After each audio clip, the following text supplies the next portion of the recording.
Agenda pertamanya adalah perkembangan persiapan seleksi guru P3K dan kebijakan afirmasi. Bisa mulai di halaman pertama. Ya, ini adalah lini masa daripada program seleksi tes guru P3K. Nanti ujian seleksinya targetnya adalah Agustus 2021. Akan ada 3 ujian seleksi. Dan ini kan tahun pertama, tentunya tahun kedua akan kita lanjutkan ujian seleksinya. Ada 3, satu di bulan Agustus, satu lagi di bulan Oktober, dan satunya lagi di bulan Desember. Nah, memang di bulan Maret ini targetnya adalah untuk formasi final dari Kemenpan RB dan juga sinkronisasi formasi oleh BKN dan validasi dilakukan oleh Pemda dan Kemendikbud. Sesuai aturan dan undang-undang negara kita, formasi itu hanya bisa diajukan oleh daerah, ya. Makanya itu yang kita kejar-kejar selama 2 bulan terakhir ini. Tapi Bapak Ibu, satu poin yang penting adalah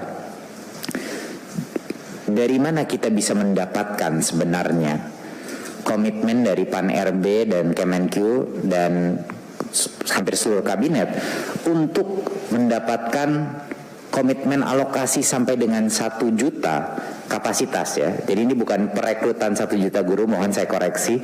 Ini adalah kapasitas, menyediakan kapasitas anggaran sebesar sampai dengan 1 juta guru itu gimana kita bisa mendapatkannya? Belum pernah kita bisa mendapatkannya bertahun-tahun itu. Alasannya kenapa kami berhasil memperjuangkan angka itu adalah dengan kondisi adanya tes seleksi. Itu satu-satunya alasan. Kenapa? Jadi kalau ada pertanyaan, kok Kemdikbud bisa mendapatkan sampai padahal sebelumnya formasi kapasitas kita nggak pernah sedikit pun sebesar itu. Alasannya adalah hanya dengan satu kondisi, ada tes minimum kompetensi yang dilakukan. Itulah kondisi kenapa kita bisa berhasil mendapatkan anggaran formasi kapasitas sampai dengan maksimum 1 juta guru.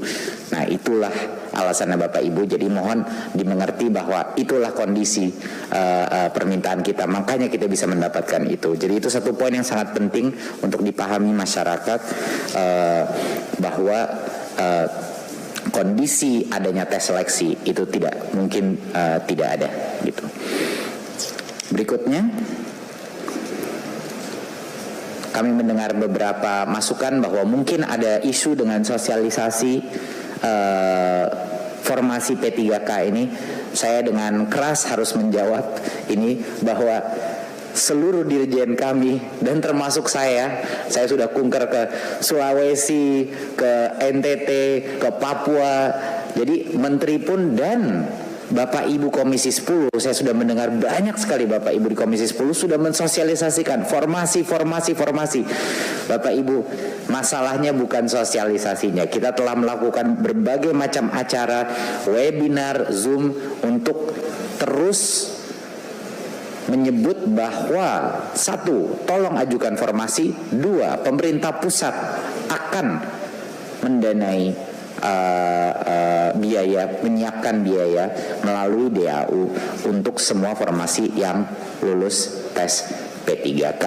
Jadinya mohon maaf Bapak Ibu, tapi sosialisasi yang kita telah lakukan itu sudah seintensif mungkin, baik dari pemerintah daerah maupun bahkan kunker pun kita. Jadi ini adalah program yang sangat intensif. Namun yang kita lihat adalah ini trennya, hasil daripada sosialisasi kita, bahwa ada daerah-daerah yang mengajukan lebih banyak formasi daripada data yang kita dapatkan, ya. Misalnya daerah seperti Bali, Gorontalo, Maluku Utara, Sumsel lumayan tinggi, sampai ada daerah-daerah yang paling bawah yang tidak mengajukan formasi sebanyak yang kita harapkan, yaitu daerah seperti Riau, Papua, Sumatera Barat, dan lain-lain. Satu hal yang sangat penting untuk disosialisasikan di masing-masing daerah, dan mohon dukungan Bapak Ibu di masing-masing dapilnya. Walaupun 513.000 formasi yang sekarang sudah ada, namun semua guru honorer tetap dapat mengikuti seleksi di tahun 2021. Saya ulang lagi, ya. Berapapun formasi yang didapatkan di tahun 2021, semua guru honorer masih tetap bisa mengikuti tes seleksi ini. Nah, ini poin yang sangat penting. Kenapa? Jadinya guru yang lulus atau lolos seleksi, walaupun misalnya formasinya tidak mencukupi, dia tidak harus mengambil tes di tahun berikutnya. Dia bisa menggunakan hasil tes tersebut. Dia bisa menggunakan hasil tes untuk tahun berikutnya. Jadi pada saat formasinya kebuka, dia akan langsung masuk. Ya. Jadi itu suatu hal yang penting. Jadi Bapak Ibu, yang akan terjadi tahun ini adalah semuanya akan mengambil tes, ya. Dan seperti yang saya ulang 5-10 kali, dan mohon diulang lagi, hanya yang lolos seleksi yang akan menjadi P3K.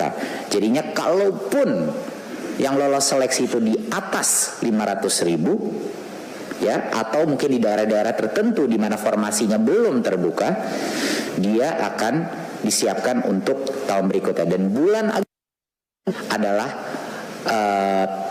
di tahun ini adalah bulan di mana Kemdikbud akan mengejar pengajuan formasi untuk tahun berikutnya. Jadinya semua daerah-daerah seperti Papua, Riau yang masih mungkin perlu kita penekanan, perlu memberikan mereka keyakinan, itu kita sampai tengah bulan Agustus bisa. Tetapi semua guru itu bisa mengambil tes pertamanya dia di tahun ini. Jadinya pun kalau dia gagal, dia tahu apa kelemahan dia dan dia bisa belajar lagi mengambil tesnya tahun berikutnya. Jadi ini bukan suatu masalah bahwa angkanya 500.000 gitu. Jangan lupa Bapak Ibu, kepentingan daripada tes seleksi ini bukan hanya untuk membuktikan minimum kompetensi dan melindungi anak-anak kita, guru-guru yang tidak memenuhi minimum kompetensi. Tetapi yang membuat saya sangat semangat dengan adanya tes seleksi ini adalah karena semua materi sudah kita berikan secara online dan guru bisa secara mandiri belajar, kita juga bisa menemukan